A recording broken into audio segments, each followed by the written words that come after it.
What's going on, everyone? Welcome back to Trucker 219. We're looking at some more crashes today. Let's go. Whoa, truck.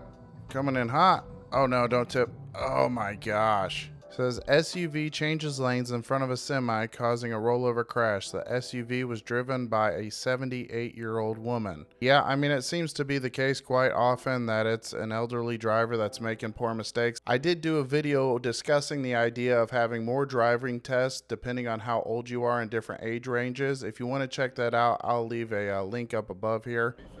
Look at all these cameras. Goodness gracious. You got the driver right here. You got his driver's side mirror, the passenger side mirror, and the front of the truck. You ain't getting away with nothing in that truck. Okay, we got a car coming on the interstate here. Yeah. Yeah, so this happens all the time when cars are trying to get on the interstate. The best course of action, especially if you're that far ahead of the truck, just go ahead and get on the gas pedal and get in front of them. That little back and forth, what are they going to slow down? Are they not? It's very frustrating. A lot of times, as you can see here, the driver cannot get over onto this side at all. There's cars coming all over the place. He has no choice but to either slow down or just carry on in his lane. And if a truck has to slow down too, it takes us forever to get back up to speed. So if you're already ahead of the truck, go ahead and get on the gas and get in front of them.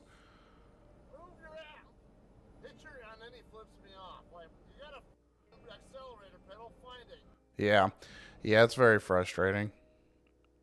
All right, what we got here?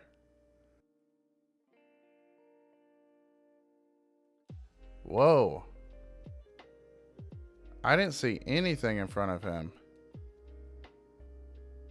Maybe he needed a bathroom break and he had to do a little J-turn there to get to the bathroom. Yeah, there's like nothing there. Is this truck merging over at all? No, he just locks up his brakes. My guess is the car had a malfunction. It doesn't make any sense. It says, I believe this was a vehicle malfunction. No taillights came on until after the spin was initiated. I-75 northbound Tennessee. Yeah, that's crazy. Like, there was nothing in front of him that would cause that. Whoa. Keep it up, driver. Keep it up. Keep it up. Keep it up. Good job. That was really quick, but my guess, this truck was trying to jump onto the lane and got in front of this box truck, which caused the box truck to make a maneuver in front of that truck. Let's go ahead and take this one back so we can check it out a little bit closer. Yeah, this truck right here is going very, very slow. Let me move my head out of the way here just so we can see that. I'll move me up there just for right now. Yeah, but that truck was going really slow. I couldn't tell if he was coming off of the shoulder to get into the main lane. I mean, either way, three vehicles involved because of one bad driver. It's absolutely crazy. And there's a motorcyclist right here that could have very easily gotten into that mess.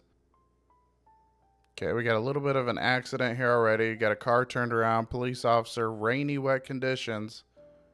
Wonder if that's going to be a factor here. Oh my gosh. Yeah, I'm not sure what was going on. Oh, okay, so this car was involved in the accident too. This driver was traveling in this lane and then had a freak out moment because he was going way too fast for conditions.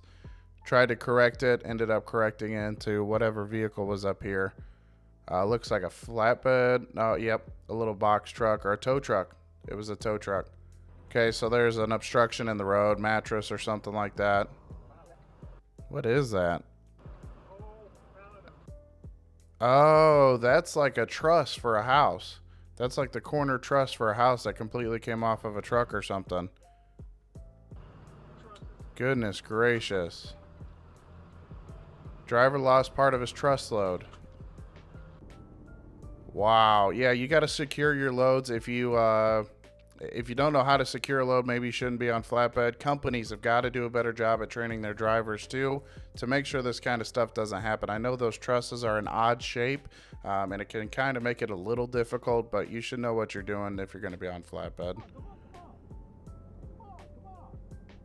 Okay, the driver's saying, come on, come on, come on.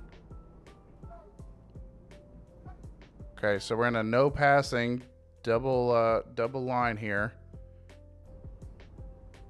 Okay, this is crazy.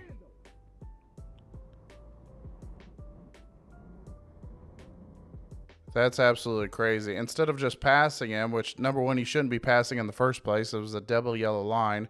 Number two, you know, if you got to pass, go ahead and get doing it. Don't be hogging that lane like that, making this truck driver slow down. Okay, now he's getting frustrated and okay, so he was saying this pickup truck was saying that he was frustrated that the semi truck driver gave him the finger. Um, as far as I know, getting the middle finger is a freedom of speech. I think it's more funny to give people like a thumbs down and like shake your head at them. It's a lot more impactful than a finger, I think. I could just imagine like somebody saying, oh man, like, why didn't he flip me off? Why did he just give me the thumbs down? So, I mean, yeah, road rage either way isn't acceptable. Okay, KLLM.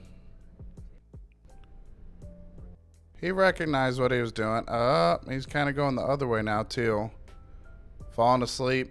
Yeah, so for me, especially the sunrise hours, the early morning hours, somewhere between like 5 a.m. and 8 a.m., depending on what season it is, where the sun is just starting to come up, for some reason, I just get dog tired. I don't know what it is. It's always been that way.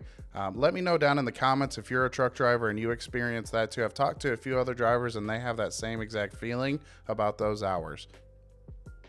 Uh-oh, uh-oh, uh-oh, uh-oh. Goodness gracious. Okay.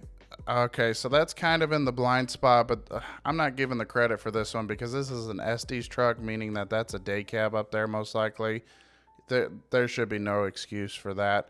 They probably have a hood mirror too. Pay attention, take an extra second, and look around you when you're getting ready to merge over, especially truck drivers, and you could solve that problem.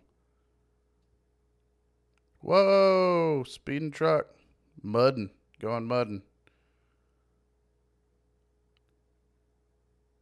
Oh, what are you doing, little box truck? Well, it looked like he was trying to pull over onto the shoulder here, and then like he got, I don't know what happened, whether he got pulled into the ditch or what. That's crazy. Yeah, if you got to stop on the side of the road, avoid being under these overpasses here anyway, just because there's a little bit less space in between this line and the curb. If you got to stop for an emergency, you got to do what you got to do. But especially if this is an exit right here, it's a perfect spot to get off on the exit and park on the shoulder of the exit ramp. It's a little bit safer. Okay, we got a dash or a highway camera. Uh-oh. One truck's getting into another.